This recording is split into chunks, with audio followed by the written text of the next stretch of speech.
Earthing system है क्या और इसको हम क्यों करते हैं, गहराई कितनी होनी चाहिए, और राड का जो साइज है वो कितना होना चाहिए, बेयर कनेक्टर जरूरी होता है या उसमें हम ये इंसुलेटेड केबल भी डाल सकते हैं। बाज़ औक़ात हमारी जगह ही ऐसी होती है कि वहाँ पे मिट्टी होती ही नहीं। रेगिस्तान में तो हमारे पहले फुट से ही रेत ही रहते हैं, वहाँ पे पहले फुट से ही बड़े बड़े पत्थर हैं। कितने बोर करने चाहिए? अरेस्टर आसमानी बिजली को दावत देते हैं अपनी तरफ कि मेरे ऊपर गिरना है। अब हम बात करेंगे लाइटिंग अरेस्टर की, क्या है, कब जरूरत है, कितने फुट तक इसकी जरूरत नहीं होती, कितने फुट के बाद इसको लगाना जरूरी होता है, कौन कौन सी टाइप्स हैं। आसमानी बिजली गिरने के ना कुछ मैप्स होते हैं जो साइंस में है, उसे कहते हैं light strike index map.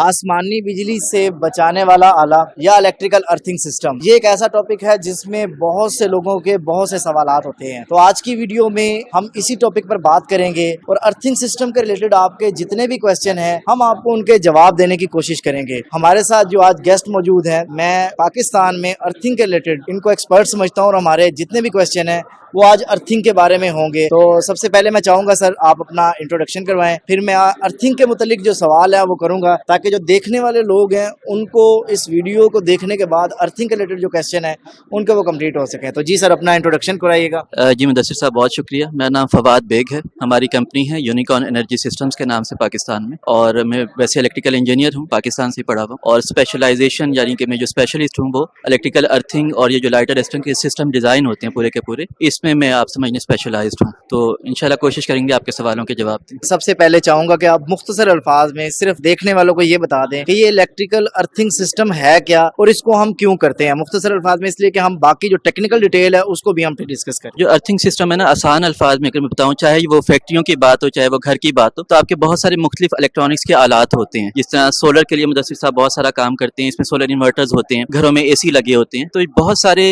Voltage के ऐसे मसले होते हैं कि इन डिवाइसेस के अंदर अपना प्रोटेक्शन सिस्टम होता है उससे बचने के लिए, लेकिन वो प्रोटेक्शन सिस्टम काम नहीं कर सकता अगर उसको जमीन से अर्थ की तार लाके अटैच ना की जाए। ठीक है, जब वो तार अटैच होती है तो उनका प्रोटेक्शन सिस्टम काम करता है, और वोल्टेज के बहुत सारे मसले वो अपना फॉल्ट करंट जमीन में दे देते हैं और खुद जलते नहीं है। तो मेनली आसान अल्फाज में ये इसका मकसद होता है। मैं ये चाहूंगा कि बिल्कुल बेस से जो क्वेश्चन है अर्थिंग के मुतालिक मैं वो करूंगा ताकि इंस्टॉलर हैं जो उनके मिसकंसेप्शंस जो बनी हुई हैं कॉन्सेप्ट क्लियर होना चाहिए। मेन क्वेश्चन ये है कि गहराई कितनी होनी चाहिए, क्योंकि सबसे मेन चीज जो हम जो समझते हैं या इंस्टॉलर ये समझता है कि जी पानी में जो है ना वो आप पानी तक पहुंच गए हैं तो आपने सही कर लिया काम, या आप पानी से 1 फुट ऊपर रहे। तो आप अपने एक्सपीरियंस से बताएं, दो चीजें होती है ना, एक होती है कि बस हमने पढ़ी और एक होती है एक्सपीरियंस। अपने एक्सपीरियंस से बताएं कि गहराई कितनी होनी चाहिए, और ये डिफरेंट इलाकों में वेरी भी करेगी, पथरीले इलाकों में, तो उसके बारे में भी थोड़ा बताएं। इसमें पहले तो मैं बता दूं कि मैं अपने एक्सपीरियंस से नहीं, मैं इंजीनियरिंग से बताऊंगा कि इंजीनियरिंग क्या कहती है इस बारे में ना। इसमें देखें गहराई का ताल्लुक किया ना वो इसलिए पुराने जमाने से चला आ रहा है कि शुरू में कोयला नमक पीस के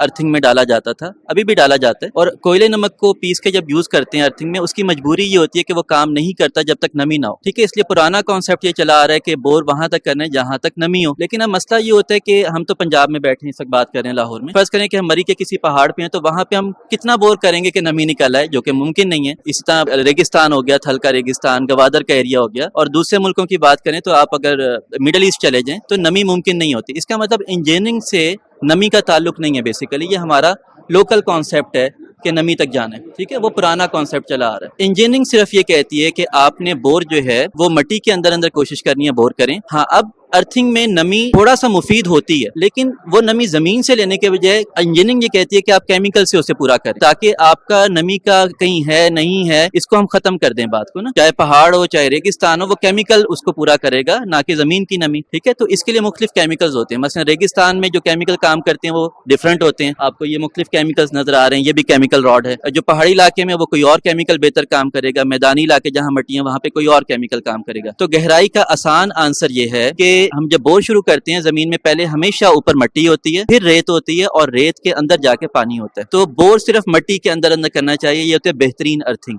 आगे मजबूरी है कि रेगिस्तान में तो मिट्टी है ही नहीं, फिर हम उस मजबूरी का हल केमिकल से निकालते हैं कि हमने क्या करना। पंजाब के लिए मिट्टी का जो लेवल है तकरीबन सारे पंजाब में 15 से 20 फुट तक मिट्टी खत्म होकर रेत शुरू होती है, बस वहीं तक बोर करना चाहिए। आपके कहने का मतलब ये है कि आप बोर करना जब आपने स्टार्ट किया तो मिट्टी जब खत्म हो और उसके साथ हल्की हल्की रेत आपको शुरू मतलब जब आपको नजर आने लग जाए कि अभी रेत शुरू हो गई है तो वहीं पे आप बोर को जो है वो रोक दें। तो ये गहराई का जो आपका क्वेश्चन था वो यहाँ पे कंप्लीट हो गया। अच्छा सर, अब एक और बड़ी चीज है, या तो अर्थिंग करवाएं ना, मेरा मानना ये है, या अगर आप करवा रहे हैं तो उसको प्रॉपर करना चाहिए। अब 6 इंच का राड लगा रहे हैं, 1 फुट का लगा रहे हैं, 1.5 फुट का लगा रहे हैं, 2 फुट का लगा रहे हैं, इसमें भी कोई साइंस है या उसका राड कोई मायने नहीं रखता? मैं पंजाब लेवल की बात कर रहा हूँ, वो राड का जो साइज है वो कितना होना चाहिए? मैं 2-3 क्वेश्चन करूंगा ताकि आप उनके जवाब जो है वो डिटेल से दे सकें। जो राड हम लगा रहे हैं, कॉपर राड जो है, उसका साइज कितना होना चाहिए प्रॉपर? सेकंड नंबर पे जो कंडक्टर हम यूज करते हैं वो बेयर कंडक्टर जरूरी होता है या उसमें हम ये इंसुलेटेड केबल भी डाल सकते हैं? और तीसरा क्वेश्चन मैं आपसे पूछता हूँ, पहले ये 2 अहम है, आप इनका जवाब। देखिए, अर्थिंग में ना मटेरियल्स की जब हम बात करते हैं ना, जिससे मुदस्सिर साहब ने पूछा, कॉपर के बारे में पूछा है। कॉपर रॉड होता है, कॉपर बेयर कंडक्टर जिसे कॉपर रस्सा कहते हैं मार्केट में, वो होता है। कॉपर का डिजाइन जो होता है ना वो आपके इक्विपमेंट के किलोवाट के हिसाब से होता है। मसलन सोलर के फर्ज करें कि आम घर के हिसाब से बात करते हैं, 10-20 किलोवाट लगा हुआ है, 50 किलोवाट लगा हुआ है, 100 किलोवाट, इसके हिसाब से सबसे पहले देखा जाता है कि कॉपर का डिजाइन क्या होगा। ये इंजीनियरिंग के फार्मूलाज हैं इसके पूरे कि आपके कंडक्टर की थिकनेस कितनी होनी चाहिए, कॉपर रस्सा है, आपके रॉड की लेंथ और डाया कितना होना चाहिए किलोवाट के हिसाब से। तो ये असल में किलोवाट के हिसाब होता है। अगर हम इस वक्त कोई एक मिसाल ले लें, आप 1 किलोवाट से लेके 20 किलोवाट तक हम एक फार्मूला आसानी के लिए ले लेते हैं। उसके लिए आप जो भी रॉड लगाएं कॉपर का, ज्यादातर 16 mm थिकनेस का होता है ये रॉड, तो 5 फुट की लेंथ लगाएं। उसकी इंजीनियरिंग में कुछ रीजन है जो कि मुश्किल है, लेकिन है इंजीनियरिंग में इसके फार्मूले हैं, ठीक है। अगर हम कम करेंगे तो उसमें क्या खराबी है कि हम कहेंगे यार 20 किलोवाट के लिए भी 5 फुट, 1 किलोवाट के लिए 5 फुट, तो उसमें कुछ मसले हैं इंजीनियरिंग के ना। 5 फुट से रॉड कम किसी भी सिस्टम के लिए यूज नहीं होगा, किसी भी।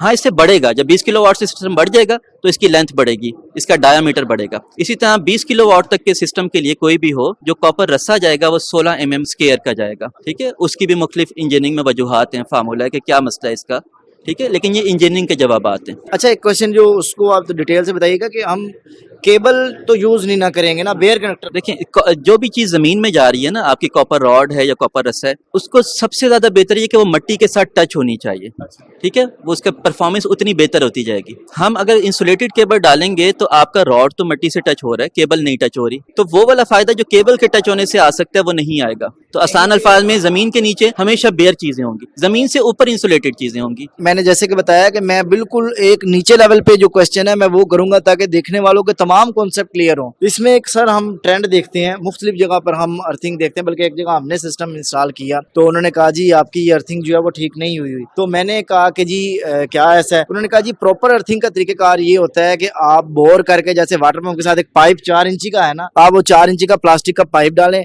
उसके अंदर से तार हो। अगर इस तरह लगाएंगे तो फिर तो ये खराब हो जाएगा।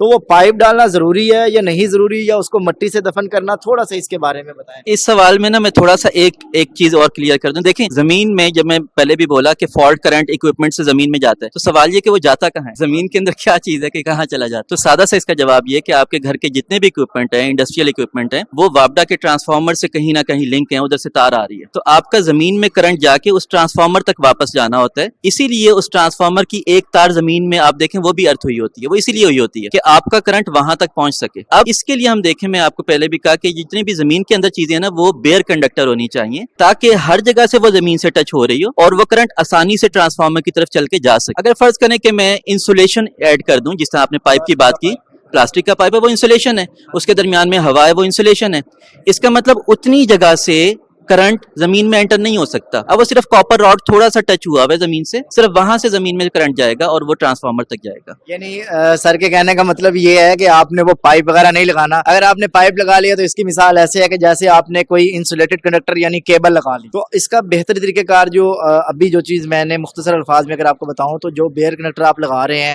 बेयर कनेक्टर मतलब जिसपे इंसुलेशन नहीं होती, जब आप बोर कर लेते हैं तो फिर आपने प्रॉपर जो है उस पर मिट्टी वगैरह जो है उससे आपने भर देना ताकि वो टच हो मिट्टी से। अच्छा, एक पाइप एक कॉन्सेप्ट है कि जी 1-2 इंची का 1.5 इंची का पाइप आप डाल दें, जिसमें आप महीने बाद 15 दिनों बाद पानी डाल दें, तो ये ठीक है या नहीं ठीक है? देखें, जब हम कोयला नमक वगैरह केमिकल इस्तेमाल करते हैं ना, जो हमारी जुबान में इंजीनियरिंग में कहलाते हैं कन्वेंशनल मेथड, रिवायती तरीका अर्थिंग का, तो उसमें मजबूरी होती है ये पाइप रखना, क्योंकि कोयला नमक दोनों चीजें ऐसी हैं वो नमी को अपने साथ हमेशा नहीं रख सकती, उनको नमी हर वक्त चाहिए बार बार, तो उसमें मजबूरन पाइप डाला जाता है ताकि पानी डालें। उसको हम कहते हैं मेंटेनेंस वाली अर्थिंग, यानी कि कस्टमर के ऊपर ये लाजमी है कि वो उसे मेंटेन करे। इसका हल होता है ऐसे केमिकल्स जो कि मेंटेनेंस फ्री होते हैं, यानी कि अगर हम कोयले नमक के बजाय वो केमिकल केमिकल डाल दें उसमें बोर में तो फिर कभी पानी नहीं डालना पड़ेगा, फिर उसमें कोई पाइप नहीं रखा जाता। वो केमिकल अच्छा सर, हमने बेयर कापर राड लगा लिया, बेयर कनेक्टर लगा लिया, उसके बाद क्या ये अर्थिंग कंप्लीट हो गई? अक्सर लोग कहते हैं जी हमने कोयला और ये चीज़ डाल दी, या एक वो आदमी जिसने 5 फुट का राड लगा लिया, बेयर कनेक्टर लगा लिया प्रॉपर, तो वो चाहता है कि जब मैं काम को बेहतर कर रहा हूँ तो बेहतर से बेहतरीन के लिए आपके पास क्या ऑप्शन है, क्या सोल्यूशन है, उसके बारे में मुझे बताएं। स्पेशली ये जो केमिकल आपके हैं इनके बारे में बताएं, और कौन सा केमिकल कहाँ है उसके बारे में मुझे लाजमी बताइएगा। इसमें देखें अर्थिंग ना दो किस्म की होती है। एक अर्थिंग हमारी जुबान में इंजीनियरिंग में कहलाती है कन्वेंशनल अर्थिंग, रिवायती अर्थिंग। उसका तरीकाकार ये होता है कि कोयला नमक पीस के पानी जमीन में बोर किया जाता है, और कोयला नमक क्योंकि वो खुद नमी को नहीं अपने साथ रख सकते तो इसलिए मजबूरी होती है कि बोर नमी तक जाना चाहिए। उसमें कोयला नमक डालते हैं, कॉपर की चीजें डालते हैं, तो उसका एक मसला होता है। पहला मसला ये होता है कि कोयले नमक को पानी बार बार चाहिए होता है। इसका मतलब आपको बोर में एक पाइप रखना पड़ेगा, और हर महीने बाद बेहतर ये है कि आप एक नमक का पानी बाल्टी में उसमें डालें ताकि वो अपनी कंडक्टिविटी को बरकरार रख सके। ठीक है, इसमें कस्टमर को मसला ये है कि फर्ज करें कि वो महीने 2 महीने तक पानी नहीं डालता तो वो अर्थ डेड होना शुरू हो जाते हैं, और अगर एक दफा वो अर्थ डेड हो जाए तो वो परमानेंट डेड हो जाता है। ठीक है, ये मसला हो। दूसरा इसका एक और मसला ये है कि अगर फर्ज करें कि हम पानी डालते भी रहें, कस्टमर पानी डालता भी रहे, तो नमक जो है ये आयोनाइज होकर जो कॉपर हमने डाला होता है रॉड, उसको क्रोड करते हैं, उसको जंग लगाता है एक साथ से, तो वो 4-5 साल के अंदर कॉपर गल के बिल्कुल जमीन में खत्म हो जाता है। इसका मतलब अर्थिंग खत्म हो चुकी है। ठीक है, कोई चीज करंट ले जाने वाली नहीं रही जमीन में। ठीक है, तो ये कहलाता है लेसर लाइफ होती है, इसकी लाइफ टाइम कम होता है, और ये मेंटेनेंस वाला होता है। इसके हल होते हैं इंजीनियरिंग में। इसका पहला हल ये होता है कि हम ऐसे केमिकल कोयले नमक को निकाल के ऐसे केमिकल जमीन में डालें कॉपर के इर्द गिर्द, जो बोर है उसमें हवा है उसको फिल करें, जो कि मेंटेनेंस ना डिमांड करती हो। मसलन हमारी कंपनी ये केमिकल बनाती है सुपर अर्थ जेल पाउडर, ये मेंटेनेंस फ्री केमिकल है। ये IEEE standards international NEC IEC उनको फॉलो करके बना हुआ है। जब ये जमीन में डाल दिया जाता है तो कस्टमर को कभी पानी नहीं डालना पड़ता बोर में। ये अपनी जितनी भी नमी चाहिए, जो कि अगर मैं बोलूँ तो 20% चाहिए होती है नमी अर्थ को काम करने के लिए, तो ये उसको मेंटेन रख सकता है over the period 25 years plus. ठीक है, 25 साल प्लस लाइफ होती है, तो ये इसका फायदा है। दूसरा फायदा मैंने वैसे ही बोल दिया कि इसकी लाइफ, अर्थ की लाइफ बहुत बढ़ जाती है। एक तो मेंटेनेंस फ्री है, कभी पानी नहीं डालना, दूसरा वैसे ही उसकी लाइफ बहुत ज्यादा है। ठीक है, फिर मुख्तलिफ केमिकल्स हैं। मसलन अगर हम बात करें कि ऐसा बोर है कि मिट्टी में पत्थर आ रहे हैं किसी जगह पे, कुछ इलाकों में मलबा डाला हुआ होता है, उसके ऊपर घर बने हुए होते हैं, जब बोर करते हैं हम कहते हैं मिट्टी भी आ रही है, पत्थर भी आ रहे हैं, तो फिर उसका हल होता है डिफरेंट केमिकल्स के साथ। मसलन ये एक जीरो अर्थ CEM कंडक्टिविटी इनहांसमेंट मटेरियल है। ये मिट्टी के अंदर रेत और पत्थर के असर को खत्म करने के लिए होता है। ये इसमें मिक्स कर दिया जाता है फिर, तो ये ऑन डिमांड होता है कि साइट कैसी है, आप कॉम्प्लेक्सिटी क्या है उसकी। आपने बताया कि 2 तरह के अर्थ हैं, एक मेंटेनेंस वाला और एक मेंटेनेंस जो है वो फ्री है। तो ये एक राड मुझे नज़र आ रहा है, मैं चाहूँगा कि इसके बारे में आप मुझे कुछ बताएं, फिर कुछ हम जो है लाइटिंग रेस्टोरेंट पर जो है वो बात करेंगे। आप मुझे इसके बारे में ये जो मैंने अभी 2 केमिकल भी बताया ना, मैंने बताया ये सिचुएशन के मुताबिक है। कभी भी दुनिया में कोई ऐसा एक चीज नहीं हो सकती कि हम कहें कि पूरी दुनिया में हर मिट्टी में वो इस्तेमाल हो जाएगा। अर्थ इंजीनियरिंग में हर चीज नहीं बनाई जाती ताकि उस जगह के मुताबिक वो बेहतर काम करे। मैंने बताया ये मैदानी इलाकों मिट्टी के अंदर बहुत अच्छा काम करता है। अगर थोड़े से पत्थर आए तो इसमें ये मिक्स कर दिया जाता है, थोड़ी सी रेत है ये मिक्स कर दिया जाता है। लेकिन बाज़ औक़ात हमारी जगह ही ऐसी होती है कि वहाँ पे मिट्टी होती ही नहीं। मसलन अगर हम पाकिस्तान की बात करें, थल का रेगिस्तान है, उधर रेगिस्तान में तो हमारे पहले फुट से ही रेत है। ठीक है, तो उधर हम क्या करेंगे, या हम चिल्लास या गिलगित की बात कर लेते हैं, वहाँ पे पहले फुट से ही बड़े बड़े पत्थर हैं, वहाँ पे तो मिट्टी नहीं है बिल्कुल, तो फिर उसके लिए डिफरेंट केमिकल्स होते हैं। ऐसे केमिकल जिनको नमी की जरूरत ही ना हो काम करने के लिए, जिनको जमीन में जब करंट जाए तो उसको नमी बिल्कुल ना चाहिए, वो वैसे ही काम कर सके। तो ये केमिकल रॉड जो है जिसका नाम पावर अर्थ जेम केमिकल रॉड है, ये पहले से कॉपर रॉड है जिसके ऊपर केमिकल चढ़ा हुआ है। ये स्पेशल केमिकल्स होते हैं जो कि कार्बन बेस्ड मटेरियल से बनते हैं, वो पहले से इस पे चढ़े हुए होते हैं। रेगिस्तान है या आपका पहाड़ी इलाके हैं, उसमें सुराख करके या खुदाई करके बस इस रॉड को उतार देते हैं और आसपास केमिकल और मिट्टी फिल करते हैं। जी, इसका गहराई इससे ताल्लुक थोड़ा सा डिफरेंट है, रेगिस्तान में डिफरेंट है और पहाड़ी इलाके में डिफरेंट। पहाड़ी इलाके में मसला ये होता है गहराई किसी तरह कर ही नहीं सकते हम। मसलन अगर हम बिल्कुल पत्थर ही हैं तो उसमें गहराई मसला है कि क्योंकि खुदाई कितनी कर लेंगे कि नीचे मिट्टी निकले, क्योंकि पत्थर ही पत्थर है, तो उसमें सिंपल 5-6 फुट का गड़ा एक खोदा जाता है, मजदूर उसको फिल करते हैं और साइडों पे मिट्टी और केमिकल फिल कर देते हैं। लेकिन रेगिस्तान में हमारे पास ऑप्शन होती है। तो मैं आपको पहले एक नाम बता दूं, मैंने अभी बताया कि ये मिट्टी के अंदर इस्तेमाल सबसे बेहतर अर्थिंग होती है मिट्टी में, क्योंकि मिट्टी में अपने अंदर से करंट गुजारने की सलाहियत रेत से और पत्थर से बहुत ज्यादा होती है, कई हजार गुना ज्यादा होती है। पहले नंबर पे तो बेहतर है मिट्टी। अगर मिट्टी नहीं है, मजबूरी है हमारी रेगिस्तान में, तो फिर बेहतर है गीली रेत। सूखी रेत से बेहतर है गीली रेत। मिट्टी पहले नंबर पे बेहतर है, दूसरे नंबर पे गीली रेत बेहतर है, तीसरे नंबर पे मसला ये कि कोई कहते हैं जी गीली रेत भी नहीं है, हमारे पास सूखी रेत ही है। तो फिर ये केमिकल रॉड और इसके इर्द गिर्द ये केमिकल कितने कितने डलने हैं, तो वो एडजस्ट हो जाते हैं कि सूखी रेत में आप ये कर लें, गीली रेत में आप ये कर। तो रेगिस्तान का आंसर है गीली रेत तक थोड़ा जाने की कोशिश कर लें, ठीक है। तो ये एक बेहतर आंसर हो गया। तो अभी हम अर्थिंग की बात कर रहे हैं, तो यहाँ पे अर्थिंग के रिलेटेड मैं एक क्वेश्चन करूंगा, वो लास्ट क्वेश्चन आई थिंक मेरा होगा, उसके बाद हम लाइटिंग रेस्ट पर आते हैं। कितने बोर करने चाहिए? ये बड़ा एक है कि जी आसमानी बिजली को भी आप ऐड कर दो, इसको भी ऐड कर दो, इसको भी कर दो, बोर करना है 3 नॉर्मल बोर करवाने हैं, उससे बेहतर है एक अच्छा बोर करवा लो। तो ये कॉन्सेप्ट क्या है और इस बारे में आप क्या कहेंगे?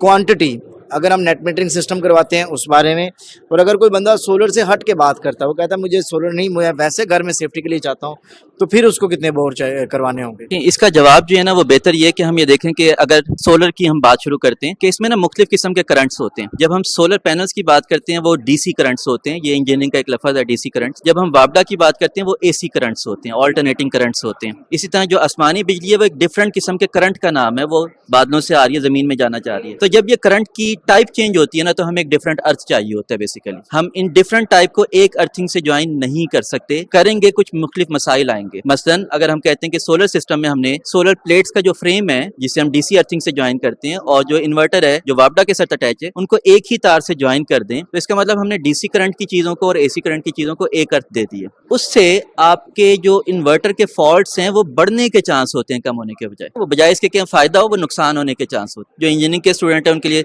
सिंपल सी मैं बात बता दूं, अगर वो एक सिंपल रेक्टिफायर बनाए, फुल वेव रेक्टिफायर, तो वो अगर कॉमन पॉइंट दे दें डीसी को और एसी को, तो वो एक देखेंगे कि डायोड मिस हो जाएगा बेसिकली, ठीक है। तो इंजीनियरिंग के स्टूडेंट के लिए सिंपल सा जवाब ये है। इसी तरह जो आसमानी बिजली है वो एक बिल्कुल अलग चीज है, ठीक है। वो बादलों से करंट आ रहा है, जमीन में जाना चाह रहा है। अगर फर्ज करें बहुत सारे क्लाइंट्स ये करते हैं या इंस्टॉलर करते हैं कि वो आसमानी बिजली वाले अरेस्टर को सोलर पैनल के फ्रेम के साथ ज्वाइन कर देते हैं। उसका मतलब ये है कि अरेस्टर आसमानी बिजली को दावत देते हैं अपनी तरफ कि मेरे ऊपर गिरना है, तो वो इंस्टॉलर कह रहे कि आपने इसके ऊपर गिर के प्लेटों पे जाना है असल में, तो वो असल में ज्यादा नुकसान है कि वो ना लगाएं। बेहतर है आप दावत दे के सोलर पैनल पे ना गिराएं, और अगर वो लगाने तो अलग से अर्थिंग करें। वापडा के मैनुअल में भी यही है, जो नेपरा ने दिया हुआ है वो उधर भी यही है। मुझे समझ आई है, वो ये आई है कि आप अगर सोलर सिस्टम लगवा रहे हैं तो आपने 3 बोर करने हैं, जिसमें एक बोर जो है वो 3 टोटल अर्थ आपने करने हैं।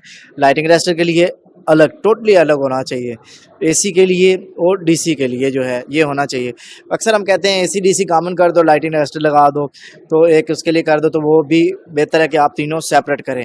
अब हम बात करेंगे लाइटिंग रेस्टर की, क्या है, कब ज़रूरत है, कितने फुट तक इसकी ज़रूरत नहीं होती, कितने फुट के बाद इसको लगाना ज़रूरी होता है, कौन कौन सी टाइप्स हैं, इसके बारे में मैं चाहूँगा कि लाजमी जो है वो सारा हमें बताएं। देखिए आसमानी बिजली में आपका जो सिंपल मैनुअल वापडा ने गाइडलाइंस दी हुई है ना डिस्कोस को, डिस्ट्रीब्यूशन कंपनीज को, वो एक सादी सी गाइडलाइन कस्टमर के लिए ये दी हुई है कि आपके जब सोलर पैनल्स जमीन के लेवल से, ग्राउंड लेवल से 45 फुट या इससे ऊपर चले जाएं, तो फिर आप लाइट अरेस्टर जरूर लगाएं। लेकिन इसका मतलब ये नहीं है कि इससे कम है तो वापडा आपको गारंटी दे रहा है कि आसमानी बिजली नहीं गिरेगी, ठीक है। वो ना मैं दे सकता हूँ ना वापडा दे सकते हैं, उसके चांसेस कम हो जाते हैं कि आसमानी बिजली गिरने के चांस बहुत कम हो गए। तो आसानी के लिए मैं आपके कस्टमर के लिए बता देता हूँ कि अगर आपका फर्ज करें, ज्यादातर क्योंकि पाकिस्तान में घर डबल स्टोरी होते हैं, डबल स्टोरी के ऊपर सोलर पैनल लगे होते हैं, अगर तो आपके आसपास के सारे घर आपके सोलर पैनल के बराबर हैं, तो आपके आसमानी बिजली गिरने के चांस बहुत कम हो जाते, जीरो कभी नहीं होते, बहुत कम हो जाते, ठीक है। तो फिर आप ना लगाएं अरेस्टर। अगर आसपास आपके खाली प्लॉट हैं तो फिर आप लाजमी लगाएं अरेस्टर, ठीक है। ये आसान कस्टमर के लिए। इसका असल में ना आसमानी बिजली गिरने के ना कुछ मैप्स होते हैं जो साइंस में है, उसे कहते हैं लाइट स्ट्राइक इंडेक्स मैप। ये गूगल पे आप लिखें आपको मिल जाएंगे, ठीक है। तो पाकिस्तान का भी मैप बना हुआ होगा कि किस इलाके में आसमानी बिजली ज्यादा चमकती है, ज्यादा गिरने के चांस है, ठीक है। तो अगर हम सिंध की बात करें, बहुत कम चांस है। वैसे ही जैसे हम नॉर्दर्न एरियाज की तरफ जाते जाते हैं तो ये चांस बहुत ज्यादा होते जाते हैं, आपको उस नक्शे में नजर आएगा कलर चेंज होता हुआ। तो अगर फर्ज करें कि यही सवाल आप मेरे से एबटाबाद में पूछें या आप चिल्लास में गए गिलगित में पूछें, फिर मैं कहूंगा कि सिंगल स्टोरी पे भी आप जरूर लगाएं, क्योंकि उधर उस मैप में है कि वहां पे आसमानी बिजली गिरने के चांस बहुत ज्यादा है, ठीक है। तो उधर फर्क आंसर हो जाएगा हमारे पास। यहाँ पे मैं चाहूँगा कि जो लाइटिंग रेस्टर हम यूज़ कर रहे हैं, जैसे कि आपको स्क्रीन में मैं डिफरेंट टाइप्स के दिखा भी रहा हूँ, तो कितना स्पेस कवर करते हैं और क्या एक प्रोजेक्ट चाहे वो 500 किलोवाट का हो या 50 किलोवाट का हो या 2 किलोवाट का हो, क्या वो एक ही जरूरी होता है या इसमें जो डिफरेंट टाइप्स हमें देखने को मिल रही हैं वो डिफरेंट एरिया कवर करती हैं? इस बारे में मैं चाहूंगा कि आप लाजमी हमें बता दें। कि लाइट स्ट्राइक, ये जो लाइट अरेस्टर होता है, बेसिकली इसका काम क्या होता है? इसका काम ये होता है कि जब बादलों से बिजली चमक के नीचे आ रही होती है तो उसने ज़मीन में जो ऑपोजिट चार्ज है उस तक पहुंचना होता है और ज़मीन में जाना होता है उस बिजली ने, ठीक है। तो अब ये लाइट अरेस्टर ये करता है, जिस तरह एक सादा लाइट अरेस्टर सबने ये देखा होगा, इसका काम ये होता है कि ये ज़मीन का चार्ज, क्योंकि इसकी तार ज़मीन के अंदर अर्थ हुई होती है, तो ज़मीन का चार्ज ये ऊपर लेके आ जाता है छत पे, और ये कहते हैं कि आसमानी बिजली से कि मेरे ऊपर गिरना है, ठीक है। ये उसको दावत देते हैं, बेसिकली चार्ज से अट्रैक्ट करता है कि मेरे ऊपर गिरना है ताकि वो अरेस्ट और कहीं ना गिरे, सोलर पैनल पे ना गिरे, आपकी बिल्डिंग पे ना गिरे, ठीक है। तो बेसिकली ये ज़मीन का जो चार्ज है वो लेके ऊपर आ जाता है, ठीक है, उसके करीब कर देता है कि आप यहाँ पे गिर। अच्छा, अब इसका कितना दायरा है या इसका हिफाजत कहाँ कितने एरिया में हो रही होती है, वो डिपेंड करता है इसकी टेक्नोलॉजी और इसकी हाइट पे। टेक्नोलॉजी का मतलब ये कि ये तो सिंपल एक कॉपर का रॉड है, फर्ज करें हमारे पास लोहे का रॉड है, कॉपर का या किसी भी मेटल का रॉड है, तो उसका एक सादा सा आंसर है कि जितनी आपकी हाइट ज्यादा होगी इसका दायरा उतना बढ़ जाएगा, ठीक है, इसका हिफाजती दायरा उतना बढ़ जाएगा। लेकिन जाहिर सी बात है, हम इसको फर्ज करें कि 50 फुट हाइट पे तो नहीं हम पोल बना सकते इसका, घरों में ज्यादा से ज्यादा हम 10 फुट का पोल बना लेंगे, इससे ऊपर तो नहीं जा सकते। तो मैं सादा सा आंसर 10 फुट के लिए कर देता हूँ कि अगर हम इसको सादा अरेस्टर को 10 फुट की हाइट पे उठाएं तो इसका जो दायरा बनता है वो 20 फुट रेडियस का बनता है तकरीबन। यानी 20 फुट इस साइड पे, 20 फुट हाँ जी, दायरे का रेडियस 20 फुट है, ठीक है। तो इसका मतलब ये कि जो चीज उसके अंदर है तो वो तकरीबन महफूज है, जो चीज उससे बाहर है, क्योंकि अगर फर्ज करें एक ही लगाना होता तो गवर्नमेंट लाहौर में एक लगा देती है, वो कहती है जी पूरे लाहौर के लिए काफी, तो वो ऐसा नहीं है, उसका एक दायरा अपना एक बन रहा है। तो इस दायरे से आप ये भी अगला सवाल आप सोच सकते हैं कि हर कोई पूछता है कि जी ये सोलर पैनल से कितनी दूर लगाएं, तो फर्ज करें इसका दायरा है इसके इर्द गिर्द, तो अगर हम वो दायरा लेके दूर हो जाते हैं तो पैनल तो हमने खुद बाहर निकाल दिए ना। लेकिन ये भी नहीं करना कि इसको पैनल के साथ ही टच कर दें जाके, ठीक है। तो पैनल से स्पेसिंग भी रखें 4-5 फुट, लेकिन इसका जो मैंने दायरा बताया 20 फुट का, उसके अंदर अंदर पैनल एडजस्ट हो जाए। इसका अगला जवाब ये जो आपने सवाल पूछा है, अब सवाल ये आता है कि मेरे जितने सोलर पैनल फैले हुए हैं वो 2 कनाल की छत पे फैले हुए हैं, फिर तो मुझे ये बहुत सारे लगाने पड़ेंगे क्योंकि सबका अपना अपना दायरा है, फिर सबको मैं जोड़ूंगा फिर अर्थ करूंगा, तो वो कीमत और शक्ल भी जरा बुरी लगती है। फिर उसके बाद टेक्नोलॉजी चेंज होती है अरेस्टर की, जिस तरह ये हमारी ही कंपनी का मैन्युफैक्चर्ड एक अरेस्टर है, ER arrester, extended range arrester 02 model है इसका, ठीक है। अब ये अगर हम 10 फुट हाइट पे लगाएं, इसका जो दायरा है वो तकरीबन 50 से 60 फुट का दायरा है, ठीक है, क्योंकि इसकी टेक्नोलॉजी चेंज है। इसके अंदर एक पैसिव केमिकल फिल है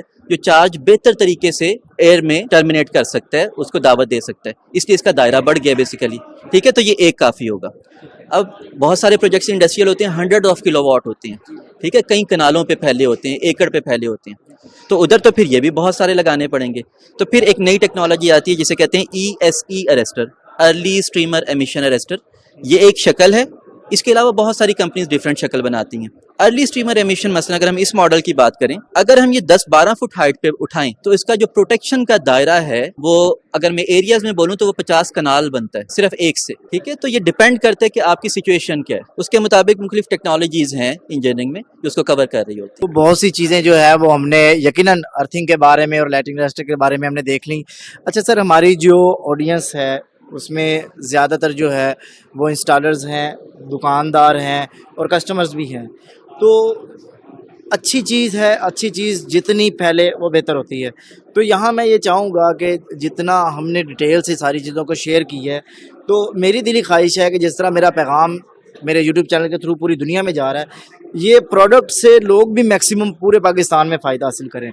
तो कोई दुकानदार अगर कोई चाहता है, इंटरेस्टेड है, जो डीलरशिप लेना चाहता है या कोई इंस्टॉलर लेना चाहता है, तो कैसे, क्या तरीक़ेकार है? इज़ इट पॉसिबल, या आपका कोई डीलर नेटवर्क सिस्टम है या आप सिर्फ खुद सर्विसेज देते हैं? थोड़ा सा उस बारे में बताओ। इसमें देखिए, मेनली तो हम हैं इलेक्ट्रिकल अर्थिंग के ये केमिकल्स के मैन्युफैक्चरर, हमारी फैक्ट्री है पाकिस्तान में, हम वाहिद मैन्युफैक्चरर हैं। ये सारे केमिकल्स टेस्टेड केमिकल्स हैं, इनकी टेस्ट रिपोर्ट्स हैं, इनकी डाटा शीट है, जो भी इंटरनेशनल स्टैंडर्ड्स हैं उनके मुताबिक। तो जो भी इदारे, मसलन बड़े इदारे होते हैं, वो कहते हैं पहले ये चीज़ दिखाएं ये क्या है, उसकी टेस्ट रिपोर्ट जमा करवाएं, ये सारा कुछ हमारे पास मौजूद होता है। हमारा डीलर नेटवर्क इस वक्त पाकिस्तान में है बहुत सारे शहरों में, लेकिन कुछ शहरों में नहीं भी है, तो डीलर हमसे रब्ता करते हैं, ठीक है, हम उन्हें बड़ी अच्छी तरह फैसिलिटेट करते हैं। और उसके अलावा कस्टमर भी हमसे मशवरे के लिए रब्ता करते हैं, हम उन्हें फ्री बिल्कुल मशवरा देते हैं, कोई चार्जेस नहीं होते। और जितने बड़े बड़े पाकिस्तान में प्रोजेक्ट, इतने हम सवाल डिस्कस कर रहे हैं, ये कंपनी के नाम से, यूनिकॉर्न एनर्जी सिस्टम्स के नाम से ही आपको यूट्यूब चैनल मिलेगा, उस पर बहुत सारे सवालों के जवाब के एक एक के मैंने जवाब दिए हैं, ठीक है। अर्थिंग का तरीका भी सिखाया हुआ है, कैसे करने हैं, क्या बेहतर है क्या नहीं है, तो आप वो भी देख सकते हैं। बाकी मुदस्सिर साहब के चैनल पे भी आप देख सकते हैं, बहुत सारी इन्फॉर्मेशन होती है। ठीक है, तो कोई डीलर राब्ता करता है, कोई कस्टमर राब्ता करते हैं, आपको हमारी कंपनी की वेबसाइट है unicornenergysystems.com, उस पे जाएं। उस पे डीलर्स जितने भी हमारे ऑफिशियल डीलर्स हैं उनके एड्रेसेस, उनके फ़ोन नंबर लिखे हुए हैं, आप एज कस्टमर उनसे ले सकते हैं। कोई दुकानदार हैं वो हमसे डायरेक्टली राब्ता कर सकते हैं, हम उन्हें बेहतर रेट्स दे सकते हैं चीज़ों के। बिल्कुल, जैसे फवाद बेग साहब ने कहा कि आप में देखने वाला कोई भी अगर इंटरेस्टेड हो तो रब्ता कर सकता है। हम भी इनके झांग में डीलर हैं, और अगर आप में से भी कोई शख्स जो है इंटरेस्टेड है तो मैं वेबसाइट भी आपसे शेयर कर दूंगा और ईमेल भी शेयर कर दूंगा। मज़ीद अगर आप डिटेल लेना चाहते हैं तो आप यूट्यूब चैनल पर भी विज़िट कर सकते हैं, जो कि मैं सामने आपको स्क्रीनशॉट में दिखा भी रहा हूँ। तो बहुत शुक्रिया सर आपका, और बहुत शुक्रिया आप देखने वालों का। हमेशा से हमारी कोशिश होती है कि हम आपको टेक्निकल मालूमात ऑथेंटिक जो पर्सन है उससे बताएं। तो अर्थिंग के रिलेटेड मेरी नज़र में फवाद साहब से बेहतर जो है और कोई नहीं है, जो मुझे अभी तक मेरे एक्सपीरियंस में रहा है। मेरे टीचर हैं अर्थिंग के बारे में, मैंने इनसे बहुत कुछ सीखा है और कोशिश की कि जो चीज़ हमें मालूम है आप लोगों तक हम पहुँचाएँ। तो बहुत शुक्रिया आप सब दोस्तों का। अल्लाह ताला आप सब लोगों को खुश रखे, ढेर सारी कामयाबियाँ और तरक्की अता फरमाए। मिलते हैं नेक्स्ट किसी टॉपिक के साथ। अल्लाह हाफिज़। पाकिस्तान जिंदाबाद।